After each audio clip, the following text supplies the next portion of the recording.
8월 26일 수요일 성령 충만한 하루를 위한 듣는 묵상. 오늘의 본문은 고린도후서 7장 11절부터 12절까지의 말씀입니다. 보라, 하나님의 뜻대로 하게 된 이 근심이 너희로 얼마나 간절하게 하며 얼마나 변증하게 하며 얼마나 분하게 하며 얼마나 두렵게 하며 얼마나 사모하게 하며 얼마나 열심 있게 하며 얼마나 벌하게 하였는가. 너희가 그 일에 대하여 일체 너희 자신의 깨끗함을 나타내었느니라. 그런즉 내가 너희에게 쓴 것은 그 불의를 행한 자를 위한 것도 아니요 그 불의를 당한 자를 위한 것도 아니요 오직 우리를 위한 너희의 간절함이 하나님 앞에서 너희에게 나타나게 하려 함이로라. 아멘. 오늘 함께 읽은 말씀은 어제에 이어서 근심에 대한 이야기를 우리에게 해주고 있습니다. 오늘 읽은 말씀 바로 앞절인 10절에는 이 근심에도 두 가지 종류가 있음을 분명하게 우리에게 이야기하고 있죠. 바로 하나님의 뜻대로 하는 근심과 세상 근심입니다. 오늘 우리가 함께 읽은 11절의 말씀은 그 중에서 하나님의 뜻대로 하는 근심이 우리 안에 있을 때 우리 안에서 어떤 일들이 일어나게 되는지 자세하게 설명해 주고 있습니다. 천천히 한번 살펴볼까요? 먼저 11절의 말씀을 다시 한번 띄워드리겠습니다. 하나님의 뜻대로 하게 된 이 근심이 우리에게 미치는 영향입니다. 첫 번째, 간절하게 한다. 두 번째, 변증하게 한다. 여기에서 변증은 논리적으로 설명하고 증명하는 걸 말합니다. 세 번째, 분하게 한다. 네 번째, 두렵게 한다. 다섯 번째, 사모하게 한다. 여섯 번째, 열심 있게 한다. 일곱 번째, 벌하게 한다.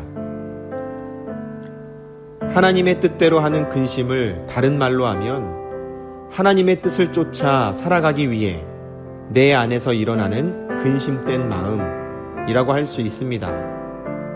그렇기 때문에 그 근심을 통해서 우리는 하나님의 뜻 위에 온전히 세워질 수 있는 것이죠. 그 근심이 우리 안에 있을 때, 다시 말해 하나님의 뜻을 쫓아 살아가기 위한 근심된 마음이 우리 안에 있을 때, 그 근심의 마음은 앞서 살펴본 바와 같이 우리 안에서 7가지의 반응을 일으킨다는 것입니다. 그리고 그 근심의 마음으로 인해 우리가 얻게 되는 건 11절 마지막에 나와 있습니다. 바로 깨끗함입니다. 근심이라고 하는 마음이 생기는 이유는 아직 해결되지 않은 어떠한 일 때문에 마음이 쓰이게 되는 것을 말합니다. 그런데 그것이 하나님의 뜻대로 살아가기 위해 생기는 근심이라고 한다면 그 근심하는 마음은 곧 하나님을 향한 나의 애씀이고 몸부림이고 씨름이라고 할 수 있겠죠. 결국 하나님 앞에 더 가까이 나아가는 과정일 것입니다. 그 과정을 통해 우리는 예수님 그분을 닮아가는 모습으로 점점 깨끗해져 가게 되는 것이죠. 세상 근심은 하나님께 맡겨야 합니다. 그 근심은 우리가 붙들고 있어 봤자 우리가 해결할 수도 없을 뿐만 아니라 우리의 정신 건강에도 좋지 않습니다. 그리고 세상 근심 많이 하다 보면 얼굴에 그늘이 생기게 되더라고요. 하지만 우리가 붙들어야 하는 근심이 있습니다. 하나님의 뜻대로 살아가기 위한 근심입니다.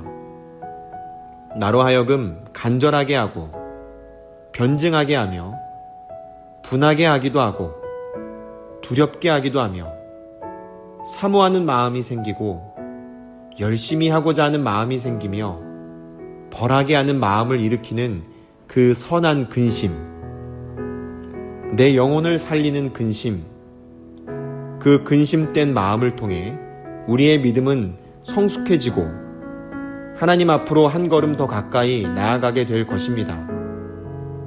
오늘도 그 하나님의 뜻을 쫓아 살아가기 위해 근심된 마음을 가지고 애쓰고 씨름하며 하나님 앞에 가까이 나아가시는 복된 하루가 되시기를 바랍니다.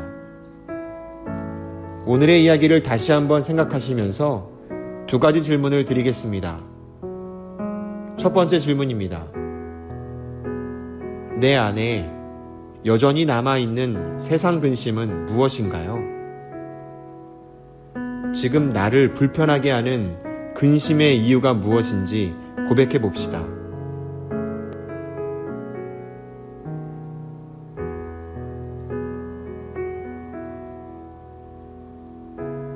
두 번째 질문입니다.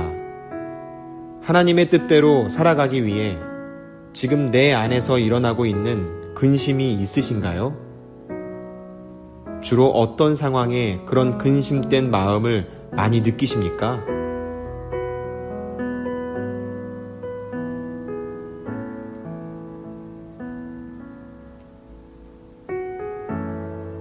오늘도 우리 안에서 새 일을 행하시는 성령님을 기대하시면서 하나님의 뜻대로 살아가기 위해 근심하시는 복된 하루 되시기를 바랍니다.